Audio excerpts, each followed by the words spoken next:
हैं जी, nomination file करने की नहीं आ रही है, कितना बड़ा चेंज है, कैसा लगता तमाम कार्यकर्ताओं में और आम लोगों में बहुत उत्साह है, क्योंकि सोनिया गांधी जी का राजस्थान रिश्ता जो है बहुत पुराना है। मुझे याद है जब राजीव गांधी जी प्रधानमंत्री बने थे, प्रधानमंत्री बनते ही जो दौरे उन्होंने शुरू किए आदिवासी क्षेत्रों में, उस वक्त भी वो उनके साथ आई थी, डूंगरपुर के अंदर भी, मेवाड़ के अंदर भी। मुझे वो भी याद है कि अकाल सूखा पड़ गया था बहुत भयंकर राजस्थान के अंदर। तब भी राजीव गांधी जी ने खुद ने कार ड्राइव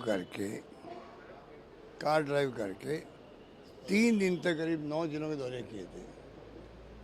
मुझे भी सौभाग्य मिला उस वक्त में गाड़ी में साथ रहने का।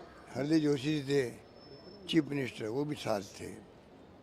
3 दिन तक 9 जिलों के दौरे जाके गांव-गांव में रुकना, लोगों को पूछना मजदूरी कितनी मिल रही है, टाइम पे मिल रही है क्या, पीने के पानी का क्या प्रबंधन है, गायों के लिए चारे का क्या प्रबंधन है। गहराई से दौरे हुए थे उस जमाने के अंदर। और वो मैं कैसे भूल सकता हूँ, जब मैं पहली बार बना चीफ मिनिस्टर, तब तो 3-4 अकाल लगातार पड़ गए थे। आप सबको मालूम है, मीडिया वालों को, पूरे देश के अंदर चर्चा थी उसकी। वाजपेयी जी थे प्राइम मिनिस्टर, उन्होंने हमारी इमदाद करी गेहूं को लेके। वर्क फॉर फूड, इतना गेहूं हमने बांटा गांव-गांव के अंदर, आज भी गांव वाले याद रखते हैं। उस वक्त तो सोनिया गांधी जी के, हमारी बहुत वरिष्ठ नेता अंबिका सोनी जी साथ रहा करती थी, जो प्रभारी थी उस वक्त हमने इतने दौरे किए मुझे भी याद नहीं है, अनेकों जिलों के अंदर। उसमें विशेष रूप से तो बाड़मेर, जैसलमेर, जोधपुर, बीकानेर सभी शामिल हैं, अजमेर, मतलब हर जगह अकाल की सूखी स्थिति थी। वहाँ राजस्थान भर में दौरे करना बहुत बड़ी बात थी। गर्मी के अंदर, लू के अंदर इतने दौरे किए कोई सोच नहीं सकता। अकाल सूखे के अंदर उनकी उनकी जो उनका जो भाव थे हमारे प्रति, हम कभी नहीं भूल सकते। बल्कि एक बार तो वो हमें ले गई, प्रधानमंत्री वाजपेयी से मिलवाने के लिए खुद साथ चली। आप सोच सकते हो कि प्रणब मुखर्जी साथ थे, चिदम्बरम साथ थे, मिस्टर चिदम्बरम साथ थे जहाँ तक मुझे याद है।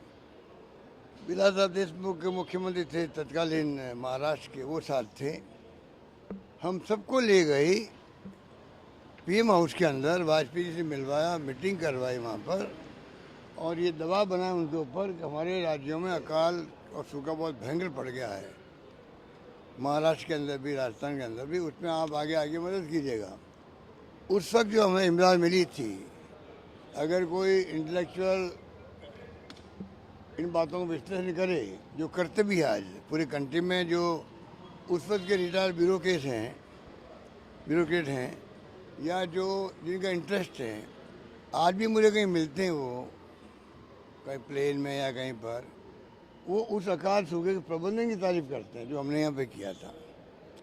तो कहने का मतलब कि कोई भी घटना विकास की हो, सोनिया गांधी जी ने हमेशा इंटरेस्ट लिया। रिफाइनरी रिफाइनरी लगना असंभव था, एचपीसीएल ने मना कर दिया था। केंद्र सरकार के मंत्री जी भी रिलेक्टेंट थे, क्योंकि मजबूरी थी, कोई एग्री नहीं कर रहा था। तब सोनिया गांधी जी आ गई और मनमोहन सिंह जी से बात करी, यूपीए चेयरपर्सन थी वो उस वक्त में, और रिफाइनरी का फैसला करवाया। और खुद आई थी यहाँ पर पचपदरा के अंदर शिलान्यास करने के लिए। मिस्टर वीरप्पा मोइली थे, मंत्री थे, पेट्रोलियम मिनिस्टर थे, तो आई थी। उनको हम कैसे भूल सकते हैं।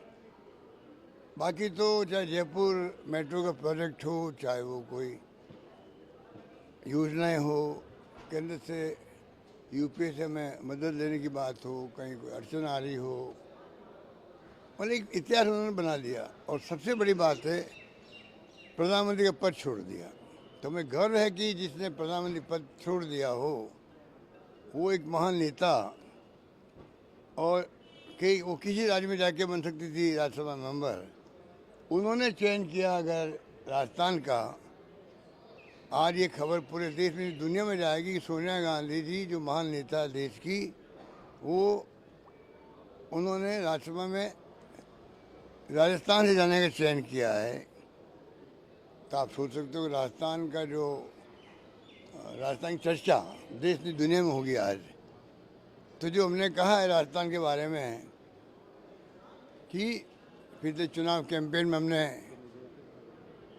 जो गवर्नेंस दी है राजस्थान में, जो स्कीम हम लेके आए थे, वो आप सब सामने के हैं। और हमने विकास की बात भी करी थी। आर्थिक विकास के लिए हमने पीछे से अभियान चलाया था हम लोगों ने। Right to social security act लाने की बात करी थी। ये तमाम बातें हैं, पर 4 कानून बनाए केंद्र सरकार ने, RTI, food security act, NREGA, उस पर भी अमिट साहब लगी हुई है सोनिया जी की। तो आप सोच सकते हो कि जिसका इतना अनुभव हो देश के लिए, समस्याओं के लिए, राजस्थान के लिए, वो व्यक्तित्व आज अभी आएंगे आज फॉर्म भरने के लिए राज्यसभा के लिए। तो आप सोच सकते हो कि हम सब के लिए कितने बड़े गर्व की बात है।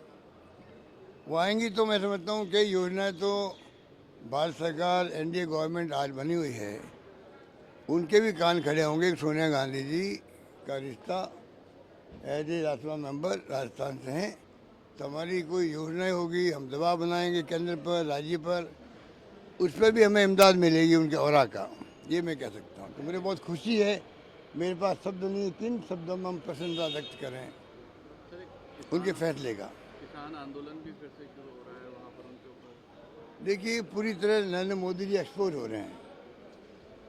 जब मैं मुख्यमंत्री था तब वो मुख्यमंत्री थे, कई मीटिंगों में साथ बैठते थे। आज ही वो मीटिंग बोलते हैं कि साहब हमारे मुख्यमंत्री जमात में सबसे सीनियर मुख्यमंत्री अशोक गहलोत थे। आप देखा होगा मानगढ़ में बोले थे। तो मैं बहुत करीब से उनको मैं देखता था, क्या बोलते हैं, क्या वो चाहते हैं। अगर उस वक्त वो कहते थे कि MSP की जो है कानून बनना चाहिए, MSP के लिए भारत सरकार को चाहिए, वो दबाव देते थे अगर केंद्र पर उस वक्त में यूपी गवर्नमेंट पे। अब तो 10 साल से खुद प्रधानमंत्री हैं, अब उनको कौन रोक रहा है। और सबसे बड़ी बात है कि जिस प्रकार से ये किसानों का आंदोलन जो सेकंड फेज शुरू हुआ है, इसकी नौबत नहीं आनी चाहिए थी। जो पहले फेज में 600-700 लोग मर चुके हैं, किसान लोग पूरे देश के अंदर। इस बात का दर्द है किसानों के अंदर, आम लोगों के अंदर भी, कि हमारे किसान भाई लोग जो हैं, जो अन्नदाता कहलाते हैं, 600 किसानों को अपनी शहादत देनी पड़ी है अपनी मांगों के लिए। आखिर में सरकार को झुकना पड़ा, आंदोलन समाप्त हुआ, वादे किए गए। क्या 1 साल निकल गया उस बात को? 1 साल में आप उनका दिल नहीं जीत सकते थे, उनको कन्विंस नहीं कर सकते थे। फिर लापरवाही की गई। लच्छेदार भाषण देना एक बात है, बड़ी बड़ी योजनाएं, सपने दिखाना एक बात है। जो दिखा रहे हैं वो देश को दिखा रहे हैं सपने, पार्लियामेंट के अंदर भी, पार्लियामेंट बाहर भी अटैक करते हैं बहुत निम्न स्तर के वो विपक्ष पर। जबकि मोदी जी और हम लोग पैदा ही नहीं हुए थे तब देश आज़ाद हो गया था। कहाँ पंडित नेहरू, दुनिया लोहा मानती है हिंदुस्तान के एक महान नेता का, जो पंडित नेहरू पंचशील सिद्धांत की बात करते थे, प्लानिंग कमीशन में लेके आए, दुनिया को नई सोच दी, नीम का गठन किया, निर्गुण राष्ट्र सम्मेलनों का। उस जमाने में हम पढ़ते थे तो क्या पंडित नेहरू की सोच थी। बड़े बड़े बांध, बड़े बड़े कल कारखाने। आज जो नींव हमारी मजबूत है पाकिस्तान के मुकाबले में, उसमें भूमिका पंडित नेहरू की थी। दार्शनिक भी थे, दूरदृष्टि रखते थे, और जो उन्होंने संदेश दिया देश को, नौजवानों को, देशवासियों को, गांधी जी लोहा मानते थे और उनको इसीलिए प्रधानमंत्री बनाया। आप सोच सकते हो, एक शब्द उनके बारे में बोलो नहीं, उनकी आलोचना करो, इतिहास से उनका नाम हटाने का प्रयास करो। आप नई पीढ़ी को क्या सिखा रहे हो?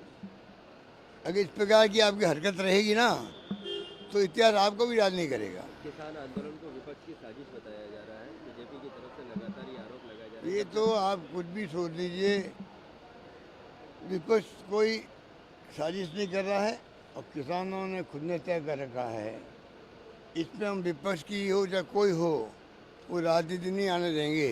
ये आपने देखा होगा पहले फेज के आंदोलन के अंदर भी विपक्ष को उन्होंने कोई इस तरह से इन्वॉल्व नहीं किया है आंदोलन के अंदर।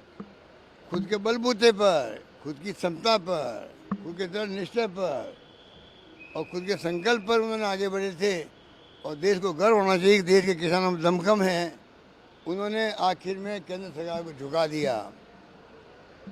झुका के कोई मैं समझता हूँ कि देश को गर्व हो कि किसानों में दमखम है झुकाने का, इस बात का हमें गर्व होना चाहिए। सवाल ये नहीं कि सरकार को झुका दिया। डेमोक्रेसी में सरकारों को झुकना ही पड़ता है और झुकना चाहिए सरकारों को। अगर आपका विश्वास डेमोक्रेसी में है तो जब कोई मुद्दे आए जनहित के, झुक जाओ, झुक के प्रणाम करो, झुक के मांगों को मानो। उसमें तो हमें गर्व होना चाहिए सरकार को भी। पर सरकार ये बहुत ही आप समझ लो कि निकम्मी भी है, नाकारा भी है। किस रूप में? वैसे तो वो राजनीति कर रहे हैं तो निकम्मी नाकारा क्या हो सकती है? सोच के अंदर सोच निकम्मी है, सोच नाकारा है, सोच नेगेटिव है, सोच देश को बर्बाद करने वाली है। और सोच जो है देश में तनाव पैदा कर दिया है, डरावना माहौल बना दिया है, अविश्वास की भावना पैदा कर दी है, हिंसा का माहौल बन गया है। वो बहुत खतरनाक देश के लिए है। आने वाले वक्त में पता नहीं ये देश किस दिशा में जाएगा, किस दिशा में जा रहा है किसी को नहीं मालूम। Judiciary, income tax, ED, CBI, यही इनका काम रह गया है। विपक्ष इनका टारगेट है, जबकि इनके लोग तो दूर से धुले हुए हैं।